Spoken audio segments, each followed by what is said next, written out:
Aloha, everyone, and welcome to the Local My Life. I'm doing something slightly different, but it's something that got brought to my attention a little while ago, and I felt it needed to be done and gotten out as quickly as possible. As you all know, we usually are here, either with Cantina or talking about mental health or talking about our missing children, our missing adults, our teenagers, trying to tell their story and get their story out. Well, I'd say an hour ago, I got some information. I was in a Discord and had some information shared with me from our dear Frank out there that I was like, okay, yes, there's this guy out there, this person that needs to be found quickly, and he's no good. He's someone that they need to get, the U.S. Marshals are trying to get. Usually we use this for finding missing people. Well, you know what? Let's use what we do to find this guy who needs to be found before he hurts someone. So if you guys can help me out with this, help me get the information out, because as I started, I thought I was just going to share his picture on my community tab. But the more I looked into him, the more I tried to find out what he was guilty of, what the U.S. Marshals were trying to find out about him, the more I was like, okay, no, people need to know who this guy is, because we do not need people to just walk up to him and try to apprehend him on their own. This guy is dangerous, and we need to call 911 if anyone sees him. Okay, not just act on their own.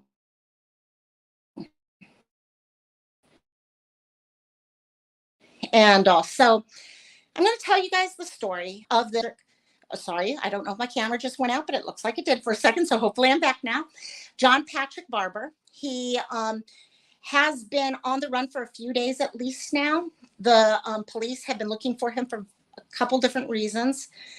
The main reason is failure to register as a sexual offender. Sorry if I'm looking off to the side here. I'm actually still in my mom's rehab room at the rehab facility, and I've got notes written on a whiteboard. A little different than I usually do, so I apologize for that, but we can get this information out to you guys for sure. As I said, John Patrick Barber is being looked for failure to register as a sexual offender. He, in November of 2010 in Derry, he was convicted of felonious sexual assault of a child between the age of 13 and 16, and their ages were greater than 4 years. So this happened in 2010. He was arrested.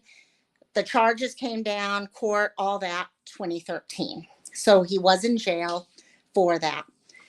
There's some other stuff that I've been finding that I'm going to share with you guys that makes me even more concerned about it. Now, what happened to lead to this? Okay, I mean, failure to register as a sex offender is a big thing, but is it something U.S. Marshals go running on usually? There's a lot more to this story. Okay, and the story kind of started up again last Saturday. Okay, in Manchester, New Hampshire. Unfortunately, we do not know where he is now, but at that time, it's thought he was there. Last Saturday, a pregnant woman was shot in her own apartment. Now, when police took a look at it, it looks like she was shot from another apartment. So a gun went off in someone's apartment and actually went through those walls, into her walls, and hit her. So from there, the police arrived, went to try to deal with certain things, find out what's going on and all, and got to the originating apartment. When they were there were about 5 other adults there. And those 5 adults were arrested for resisting. Okay.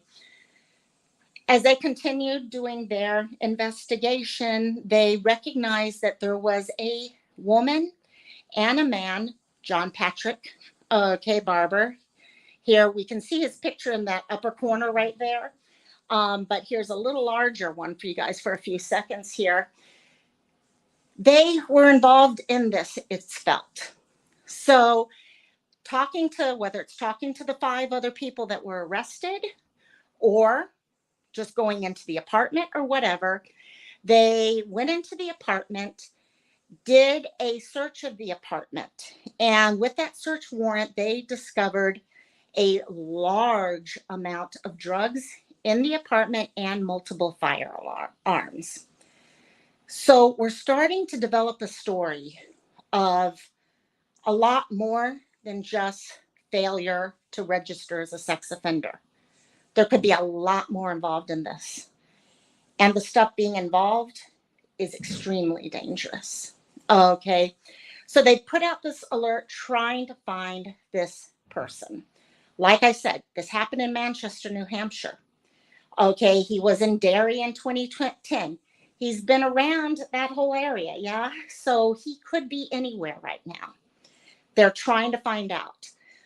History, just to give people a little background on the history and why I'm saying, guys, if anyone finds him or thinks they see him or something, don't try to be a hero and just, people will do that. Okay.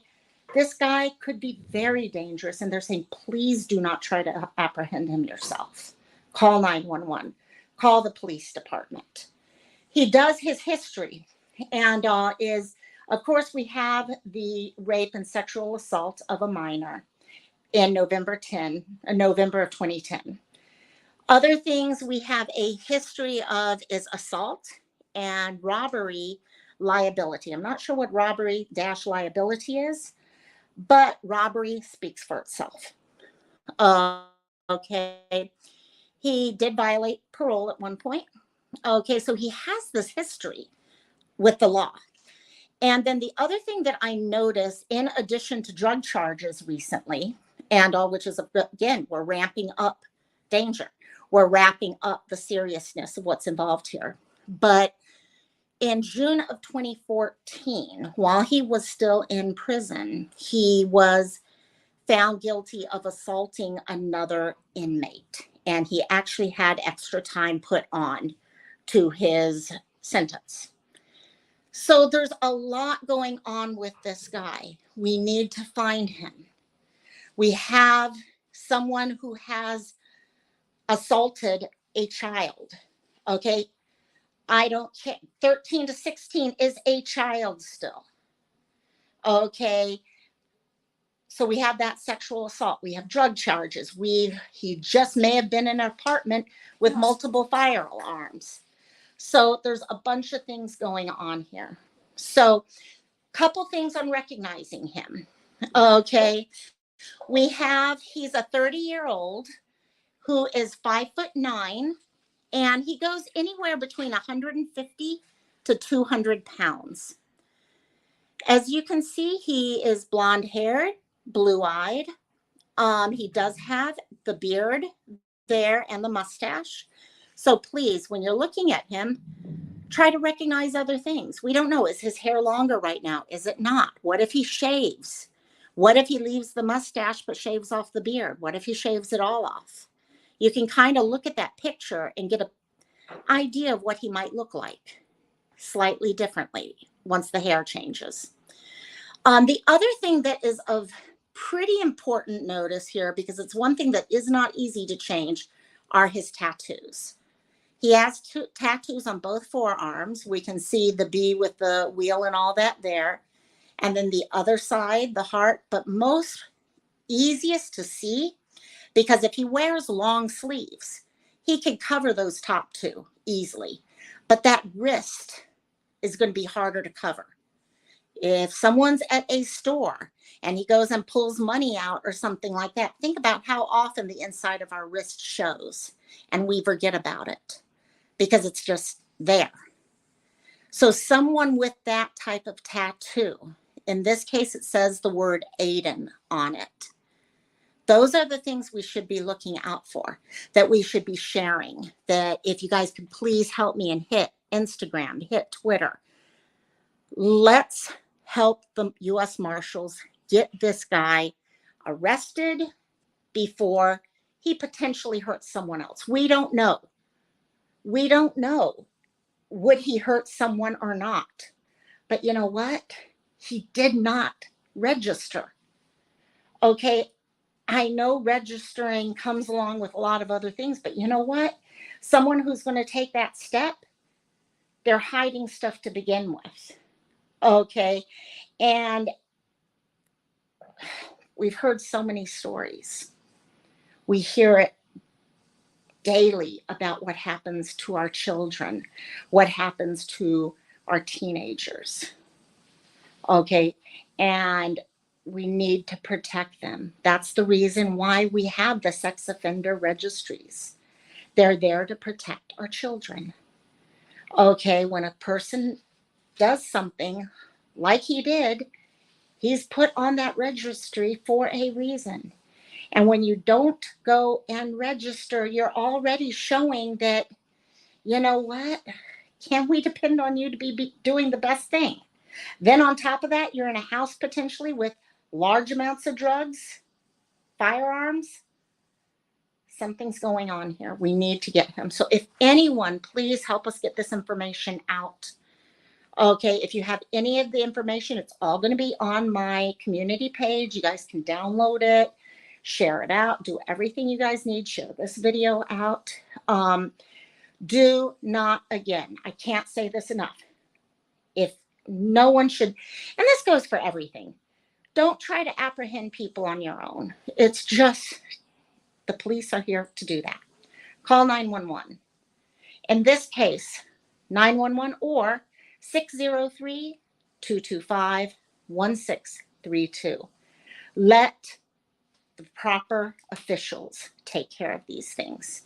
That way, people stay safe, and there's a better chance we could get them apprehended. So I'm hoping they can find this guy. I'm hoping, I have not heard more information about the pregnant woman who was shot on Saturday. She's already in my thoughts. She's already in my prayers. Just the thought that you could be sitting in your TV room, dining room, living room, bedroom, and all of a sudden a bullet comes straight through and you've been shot. These are things that just, yeah, no. So if you guys can help me with getting this information out, thanks so much. Okay, you guys are great. We had the Amber Alert earlier this morning that so many people were sharing on their channels.